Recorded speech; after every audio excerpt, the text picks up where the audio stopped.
Unlock the secrets hidden within Redfin's vast real estate data and gain a competitive edge in the market. First, let's discuss ethical data scraping. Always review Redfin's terms of service to understand their data usage policies. Respect rate limits to avoid overloading their servers.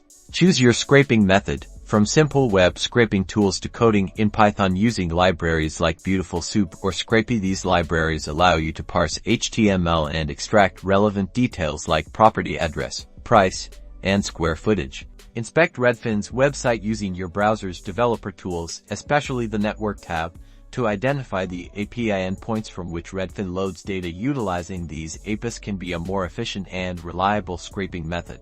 Clean and organize the scraped data, ensure consistency and remove duplicates. Store the data in a structured format like a CSV file or a database for easy analysis.